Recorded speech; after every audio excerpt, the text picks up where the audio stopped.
మీరు జాబ్ చేస్తున్నారా? మీ సాలరీని డబుల్ చేసుకోవాలని అనుకుంటున్నారా? 2x యువర్ సాలరీ ఆన్లైన్ కోర్సులో జాయిన్ అవ్వండి. హాయ్ హలో నమస్తే వెల్కమ్ టు సుమన్ టీవీ. జానపదాలు ఉత్తరాంధ్రకి పుట్టినిల్లు. ఎంతోమంది గాయకులు మన ఉత్తరాంధ్ర నుంచి తమ పాటల ద్వారా ఇక్కడున్న పేరు ప్రఖ్యాతులని ఇనుమడింపచేశారు.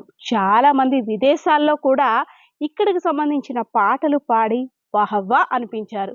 సో పార్వతీపురం మన్యం జిల్లాకి సంబంధించిన ఉమా మహేశ్వరరావు ప్రభుత్వ ఉద్యోగి అయినప్పటికీ కూడా తనకున్న అంటే పాటల మీద ఆసక్తితో మంచి మంచి పాటలు పాడుతూ అందరితో కూడా మన్ననలు పొందుతున్నాడు. సో ఆయనైతే ఇంటర్వ్యూ చేద్దాం. చాలా చిన్న వయసులోనే తను ప్రభుత్వ అధికారి, అదే కాకుండా తన పాటలతో కూడా మంత్రముగ్ధుల్ని చేస్తున్నాడని ప్రతి ఒక్కరు కూడా చెప్తున్నారు. So let's go.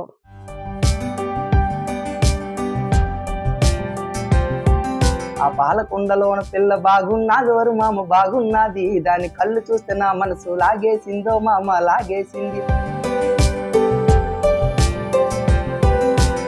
నాయుడంటే నాయుడు కాదు, నాయుడేడమ్మా, నా నాయుడేడమ్మా.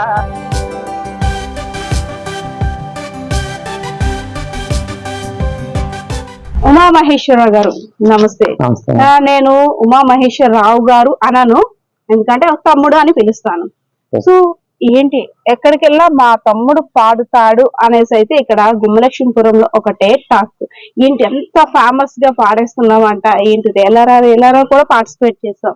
అసలు పాటలు, జానపద గీతాలు, దానికి అదే కాకుండా మీ ఓన్ గా రైటింగ్ కూడా, రచయిత్రిగా అన్ని కూడా ఎలా, ఇవన్నీ ఎప్పటి నుండి వచ్చింది ఈ ఆలోచన? థ్యాంక్ యూ అక్క. ముందుగా నన్ను గుర్తించి మీరు అంత దూరం నుండి కూడా నా కోసం వచ్చినందుకు మీకు ప్రత్యేక కృతజ్ఞతలు తెలుపుకుంటున్నాను అక్క. సో ఈ యొక్క జానపదాలు అనేది నాకు చిన్నప్పటి నుండి చాలా కోరిక. సో నాకు ఒక 2015, 2016లో మనకి రేలా రఘు లింగిడి ఫేమ్ సింగర్ రఘువన్నీ గారు నాకైతే పరిచయం అవడం జరిగింది. సో అప్పటి నుండి నాకు ఈ ఫోక్ అంటే బిఫోర్ గానే నాకు ఫోక్ అంటే చాలా ఇష్టం. ఇంట్లో వాళ్ళు కూడా, అమ్మ నాన్నలు కూడా సపోర్ట్ చేసేవాళ్ళు. సో ఫర్దర్గా ఆయన మా విలేజ్ ఫెస్ట్ అయ్యేదక్క. సో ఎప్పుడు విలేజ్ ఫెస్ట్ అయినా ఎవ్రీ ఇయర్ అనేది ఒక ఈవెంట్ అయితే పెట్టేవాళ్ళు. సో 2015-16 ఇయర్కి సంబంధించి అప్పుడు రఘువన్నీ గారు మా ఊరు రావడం అయితే జరిగింది. సో అప్పటి నుండి లైక్ నేనైతే ఒక పెన్ను మీద పేపర్ చూసుకుంటూ కూడా రాసుకొని పాడే రోజులు అది. సో రఘువన్నీ గారు అయితే ఎప్పుడైతే నేను ఆ విధంగా పాడానో నన్ను అబ్జర్వ్ చేసుకొని, సో ఫర్దర్గా నన్ను అయితే స్టూడియో వెర్షన్లో కూడా ఆయన స్టూడియోకి వెళ్ళే పాడించుకున్నారు. సో అక్కడ నుండి నేను ఫోక్ అంటే నాకు కొంచెం మూవ్ ఆన్ అవుతున్నాను అక్క. అంటే ఒక చిన్ని ప్రపంచంలోనే మీ సెటప్ అంతా, మీ వాయిస్ అంతా కూడా అక్కడే అందరికి వినిపించేలా చేస్తున్నారు. సో అంటే ఒక హౌసింగ్ ఏఈగా వర్క్ చేస్తున్నాం, ఇటు స్టడీస్, ఇటు నీకు నచ్చిన కళారంగంలో రాణిస్తున్నాం. సో రెండు ఈ ఏజ్ లో ముఖ్యంగా ఎలా ఉంటుందంటే చూస్ ద బెస్ట్ ఆన్సర్ లాగా నచ్చిన కళ లేదంటే మంచి ఉద్యోగం, చదువు, ఈ రెండు మాత్రమే ఆలోచిస్తారు, అవునా? కానీ రెండు బ్యాలెన్స్ చేసుకొని సక్సెస్ అయ్యాం. Your inspiration for so many students youth. So వీళ్ళందరికీ నువ్వు ఇన్స్పిరేషన్ అని చెప్పుకోవచ్చు. రెండింటిని ఎలా మేనేజ్ చేస్తావు? అంటే పాటని పాఠాలుగా చదివావా, పాఠాలని పాటగా చదివావా, ఏంటి లాజిక్? సో ఏదంటే ఇప్పుడు మనం ఉద్యోగం చేస్తున్నప్పటికీ కూడా నాకైతే చాలా ప్రెజర్ అయితే ఉంటుందండి. ప్రతి గవర్నమెంట్ దీంట్లో కూడా ప్రెజర్ అయితే ఉంటుంది. సో ప్రతి ప్రెజర్ని కూడా మనకి ఫోక్ అంటే చాలా ఇష్టం కాబట్టి ఏదైనా ఒక నైట్ టైం అయినా ఒక సాంగ్ రాసుకొని రికార్డింగ్ అయినప్పటికీ కూడా ఒక నైట్ టైం వెళ్ళి, సో మనకి అది ఇంట్రెస్ట్ కాబట్టి ఏ టైం అయినా నిద్ర లేని రోజులు అయితే కూడా చాలా ఉన్నాయక్క. సో అందుకనే ఓకే. ఇప్పటి వరకు ఉమా మహేశ్వరరావుని ఇంటర్వ్యూ చేసినాము, కానీ మా ఆడియన్స్ ఒక డౌట్, ఏంటి ఉమా మహేశ్వరరావు వాయిస్ మాకు ఎప్పుడు వినపడుతుంది, పాట ఎప్పుడు వింటామా అని. సో ఒక పాట అనుకో. సరే అక్క, డెఫినెట్ గా పాడతాను. సో నేను జాబ్ పరంగా ఎక్కడున్నా మరి పాలకొండ సంబంధించిన విలేజ్ కాబట్టి, సో పాలకొండ మీద కొత్తగా పాట రాసుకుని కూడా పాడడం జరిగింది. సో ఆ పాటకు కూడా చాలా వరకు ఆదరణ అయితే కలిగింది అక్క. సో ఆ యొక్క పాట అనేది, మా పాలకుండలోన పిల్ల బాగున్నదోరి మామ బాగున్నది, దాని కళ్ళు చూస్తే నా మనసు లాగేసిందో మామ లాగేసింది, తీర వెళ్ళాక నాకేమో బావన్నదోరి మామ బావన్నది, తీర వెళ్ళినాక వెంటనేమో బాయన్నది నాకు బాయన్నది. సో ఈ విధంగా అనేది ఓన్ గా రాసుకుని అయితే పాడడం జరిగింది అక్క. రాసుకున్న పాటలా లేదు, ఎక్స్పీరియన్స్ సాంగ్ లా లేదక్క.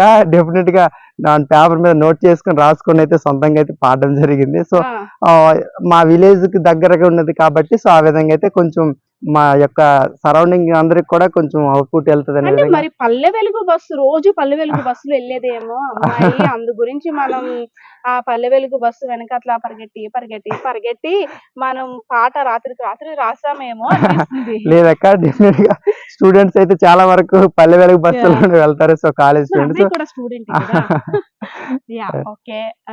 సరే, ఇన్ని పాటలు ప్రాక్టీస్ చేస్తుంటావు, ఇంట్లో పేరెంట్స్ సపోర్ట్ ఇవేమి మనకి కూడు గుడ్డ పెడతాయా? అవును. అంటే నీకు ఇష్టమైనప్పటికి కూడా పేరెంట్స్ ఆలోచించేది ఒకటే ఆలోచిస్తారు. నా కొడుకు మంచిగా లైఫ్‌లో సెటిల్ అవ్వాలి.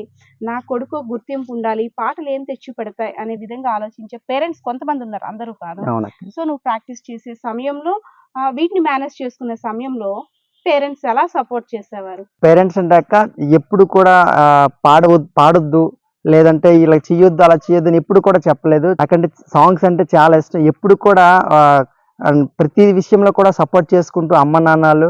సో ఉద్యోగ పరంగా నువ్వు ఉన్నావు, సో ఉద్యోగ బాధ్యతలు సక్రమంగా నిర్వర్తించుకొని నీ యొక్క సాంగ్స్ అనేది ఎట్టి పరిస్థితులు వదులుకోవద్దు అనే విధంగా ప్రోత్సహించారక్క. సో ఆ యొక్క ప్రోత్సాహమే నాకు కూడా, ఎవరికి కూడా తల్లిదండ్రులు అనేది ముందు ప్రోత్సహిస్తే మనం ముందుకు వెళ్తాం అనేది నా యొక్క ఆలోచన. Good message. చాలా చిన్నతనంలోనే జాబ్ వచ్చినట్టుంది. అవునా. అవునా? ఎంతవరకు చదువుకున్నావు? అంటే జాబ్ రావడానికి నీ ఎఫర్ట్స్ ఏ విధంగా? నేను 10th క్లాస్ వచ్చేసరికి సత్యసాయిలో అక్క.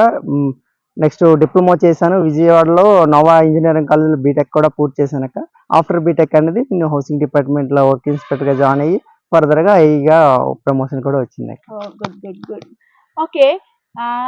ఉమా మహేశ్వరరావు ఆ పేరు అంతలా బయటకు వినపడ్డానికి ఒక ఫ్రేమ్ వచ్చిందంటే ఏ పాట అని చెప్తావు నువ్వు? నాకు ఈ ఫోక్లో ఒక మంచిగా ఫేము నలుగురిలో గుర్తింపు వచ్చిందంటే అది తప్పకుండా నాయుడంటే నాయుడు కాదనే సాంగ్ అయితే నేను చెప్పుకుంటానక్క. నాయుడు అంటే ఏంటి? దేని గురించి? మీ ఫ్రెండ్ మీద పాడావా? లేదు ఆ థీమ్ బాగుందనా? దేని గురించి ఆ పాట అసలు రావడానికి పుట్టుక కారణం ఏంటి? అంటే ఆ సాంగ్ అనేది దానికి ఒక ఫోక్ అంటేనే ఒక జోష్ అక్క. నాయుడు అంటే ఒక పర్సన్ ఉద్దేశించనే కాకుండా ఒక పల్లెటూరులో ఒక పనికి వెళ్ళే ఒక తత్వంలో ఒక అమ్మ ఒక వాళ్ళ మిస్సెస్ అవ్వచ్చు, వాళ్ళ ఫర్దర్గా ఎవరైనా వచ్చి అరే నాయుడు ఏడకపోతారు, నాయుడు అంటే నాయుడు పక్కన వచ్చేసరికి నాయుడు కాదమ్మా ముద్దులు నాయుడమ్మా. సో ఈ టైప్ ఆఫ్ అని ఒక బాణీలు జోష్గా చెప్తున్నా కదా, మరి మాటలు అయితే ఇంకేం వింటాను చెప్పు. నాయుడు గారి పాట వినాల్సిందే. తప్పకుండా అక్క. నాయుడంటే నాయుడంటే నాయుడంటే నాయుడు కాదు నాయుడేడమ్మా, నాయుడేడమ్మా వాడనక బండి మీద వస్తున్నాడు యాడకు బుల్లమ్మో నీకు పర్వాలేదమ్మా. సాధారణంగా నాయుడు అడుగుతుంటారు కదా, మీ నాయుడు వచ్చేసారా అని హస్బెండ్ ని వేరే వాళ్ళు పిలిచేటప్పుడు మీ నాయుడు ఇంకా రాలేదా, మీ నాయుడికి ఏం కూర ఉండవు అలా అడుగుతుంటారు. సో అవన్నీ బాగా క్యాచ్ చేసి ఈ పాటని పాడినట్టున్నావు. సో నిజంగా జోష్ అన్నందుకు సూపర్ గా ఉంది. సో ఇంకా అంటే పాటలు రాయడం కూడా నువ్వే అవునా? ఈ లిరిక్స్ అవన్నీ ఎలా ఎలా ఇచ్చేసుకుంటావు? లిరిక్స్ అంటే ఆఫీస్ టైం అయిపోతే నైట్ వచ్చేసరికి ఏదో సమ్ కంటెంట్ రాయాలి, లేకపోతే ఏదో న్యూ సాంగ్ చేయాలి అనే విధంగా తప్పకుండా ఆలోచించుకుంటూ ఏదైనా ఒక ఫోక్ సాంగ్ సంబంధించేటప్పుడు ఏదో ఒక బుక్ లో పేపర్లో అయితే ఏదో బుక్ లో మెన్షన్ చేసి అయితే ఉండవు. సో ఒక మన ప్రకృతిలో జరిగేవి, సో ముందుగా పాతకాలంలో జరిగిన పద్ధతుల ప్రకారంగా ఏదో దాన్ని అనుసరించే తీసుకొచ్చేదే జానపదం అక్క. సో జానపదం అంటే ఏంటి? అసలు జానపద పాటలు ఏ రకంగా చూడాలి?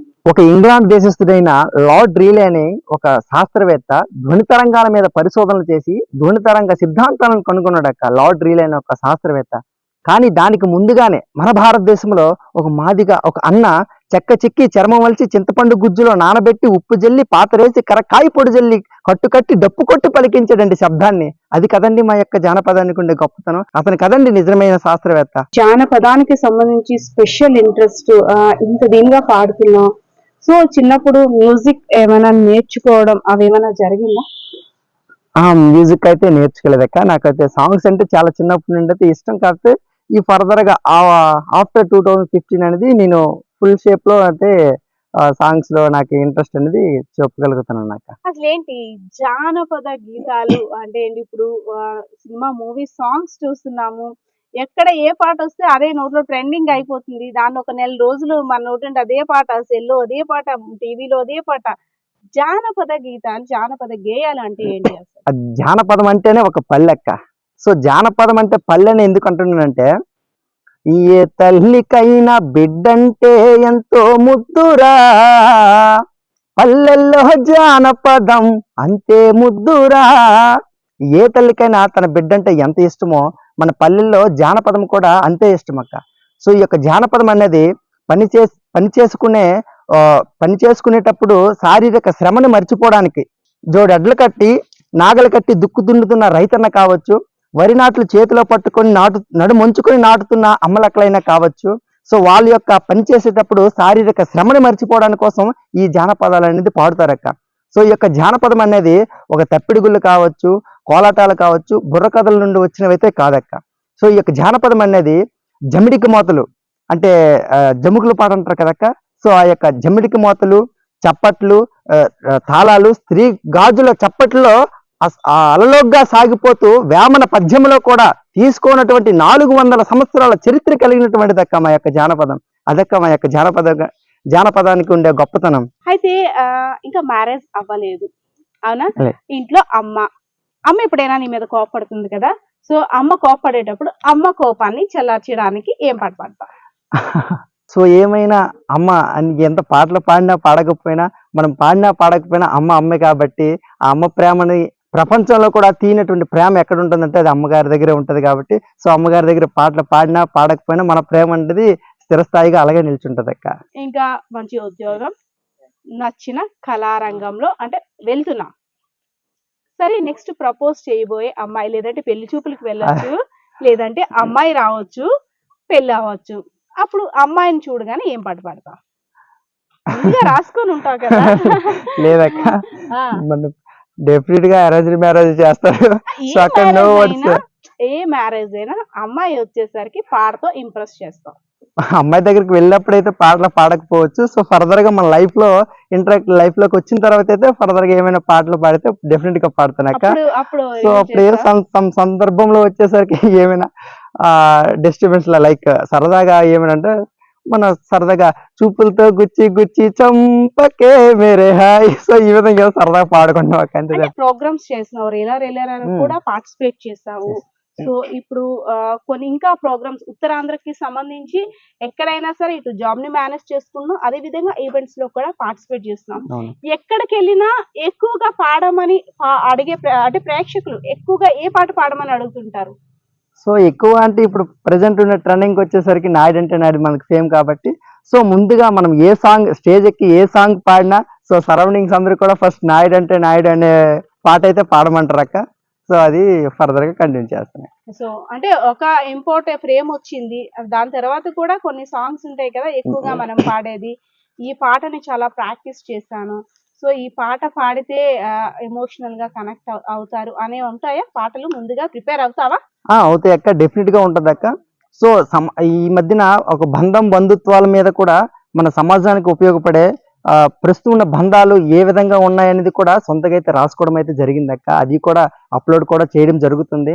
సో ప్రతి బంధం అనేది కూడా లైక్ ప్రతి కరెన్సీ డబ్బుతో ముడిపడే బంధాలు అయితే ఈ ప్రజెంట్ ఉన్న విధంగా అయిపోయింది అక్క. ఎందుకంటే సో ఇది వరకు ఉన్న జనరేషన్ లో బంధాలు ఎలాగుండేవంటే మా అన్నయ్య, మా మావయ్య, మా నాన్నగారు, సో ఈ విధంగా ప్రేమానుబంధాలతో ఉండేది. సో ఇప్పుడు వచ్చేసి పరిస్థితులు బట్టి ప్రతి ఒక్కరు మా ఫ్రెండ్కి డబ్బులుంటేనే నేను ఫ్రెండ్షిప్ చేస్తాను, లేదంటే వాళ్ళకి సమ్ అమౌంట్ ఇస్తేనే ఏదైనా నాకు ఉపయోగపడలేదు, నాకు అమౌంట్ అడిగాను నేను ఇవ్వలేదు, సో తనతో నేను బంధం కంటిన్యూ చేయను అనే విధంగా ప్రస్తుతం సమాజంలో అందరూ చెప్పట్లేదు అక్క. సో ప్రస్తుత సమాజంలో 80% వరకు సో అదే విధంగా ఉన్నారు. బంధం బంధం బంధం ఇది ఓ పెద్ద ఆర్థిక బంధం, బంధం బంధం బంధం ఇది ఓ పెద్ద ఆర్థిక బంధం. ఈ రోజుల్లో పైసా లేకుంటే చూసిన వాళ్ళు కూడా చూడరెవరు, ఈ రోజుల్లో పైసా లేకుంటే చూసిన వాళ్ళు కూడా చూడరెవరు. చాలా స్టోరీస్ క్రియేట్ చేసుకునేటప్పుడు, కొంతమంది పిల్లలతో మాట్లాడేటప్పుడు, ఇంట్లో ఉండే చుట్టాలు, రిలేటివ్స్ వాళ్ళని ఎలా సాకుతున్నారో, ఏ కష్టం వస్తే బంధువులు ఎలాగా రిసీవ్ చేసుకుంటున్నారో చాలా మంది కూడా చెప్తున్న మాట ఇదే, డబ్బు ఉంటేనే బంధాలు విలువలు. సో నాకైతే ఓవరాల్ గా నేను ఇంటర్వ్యూ చేసిన తర్వాత నాకు ఒక్కటైతే మాత్రం చాలా ఆలోచింపజేసేలా చేసింది. ముఖ్యంగా యూత్, ఇప్పుడు ప్రస్తుతం ఉన్న యూత్ కి ప్రధాన సమస్య అవును. Drugs, Yes. గంజాయి. ఇంకంటే చెడు వ్యసనాలకి బానిసై చాలా మంది, అంటే ఇదే ఇంకా లైఫ్, మనం ఇప్పుడు ఎంజాయ్ చేస్తుంది లైఫ్ అనుకునే ఆలోచనలోని చాలా మంది లైఫ్ ని స్పాయిల్ చేసుకుంటున్నారు. సో నువ్వు ఒక యూత్వి, సో నువ్వు చాలా మందికి ఇన్స్పిరేషన్. Yes. బికాస్ చిన్న వయసులో ఉద్యోగాన్ని సంపాదించు, అదే విధంగా నచ్చిన కళారంగంలో కూడా దూసుకుపోతున్నావు. అవును. సో యూత్ కి నువ్వు ఇచ్చే సందేశం ఏంటి? సో డెఫినెట్లీగా ఈ ప్రస్తుతం ఉన్న ఈ సమాజంలో యూత్ అయితే చాలా వరకు డ్రగ్స్, సూసైడ్స్, నెక్స్ట్ రోడ్డు ట్రావెలింగ్కి వచ్చేసరికి త్రిబుల్ రైడింగ్ అని, వితౌట్ హెల్మెట్ అనేది చాలా వరకు చాలా చోట్ల అయితే చాలా యాక్సిడెంట్ అని కానీ ఇవన్నీ చాలా జరుగుతున్నాయి సూసైడ్ ఐటమ్స్ అన్ని కానీ ఏదో సమ్ ప్రాబ్లం అయితే చాలు సూసైడ్, చాలా సింపుల్ గా డెసిషన్ అయితే తీసుకుంటున్నారు. సో ఏ విధంగా ఒక ఫోక్ సాంగ్ వచ్చేసరికి మనం పాడితే 10 మంది డాన్స్ చేయాలని ఎలాగైతే కోరుకుంటున్నామో, సో అదే విధంగా ఒక డ్రగ్స్ కి సంబంధించి కానీ ఒక సూసైడ్ కి సంబంధించి కానీ డెఫినెట్ గా నా ఇన్నర్ సైడ్ ఉండే ఫీలింగ్ ఏంటంటే డెఫినెట్ గా అయితే పాడి ఆ పాట విని ఒక సూసైడ్ చేసుకున్న వ్యక్తి ఆ యొక్క పాట వింటే ఆ సూసైడ్ చేసుకోవాల్సిన ఆలోచన కూడా పోయే విధంగా ఉండాలనే విధంగా రాసుకొని అయితే డెఫినెట్ గా అయితే నేను ఆ యొక్క పాట అనేది పాడడం అయితే జరుగుతుంది అక్క. ఈ యొక్క జానపదాలు దాని దగ్గర ఒక 100 స్టేజ్లు కూడా నేను ఈ యొక్క షార్ట్ టైమ్ లో ఆడడం జరిగింది. రఘున్య గారు ఎక్కడికి వెళ్ళినా నన్ను ఇన్వైట్ చేస్తారు. అలానే ఒరిస్సాలో కూడా ఒరిస్సా గోసాని మండలంలో కూడా ఒక ఉత్సవాలు అనేది జరిగింది. అప్పుడు కూడా ఇన్వైట్ చేశారు, డైరెక్ట్ ఒరిస్సా నుండి ఇన్వైట్ చేశారు. రఘున్య గారు నాకు పిలవడం జరిగింది. డైరెక్ట్ గా నా ఒరిస్సాలో కూడా నా యొక్క పెర్ఫార్మెన్స్, నాయుడు అంటే నాయుడు కాదు పెర్ఫార్మెన్స్ కూడా అక్కడ ఇవ్వడం జరిగింది. సో నాకైతే చాలా హ్యాపీగా ఉంది.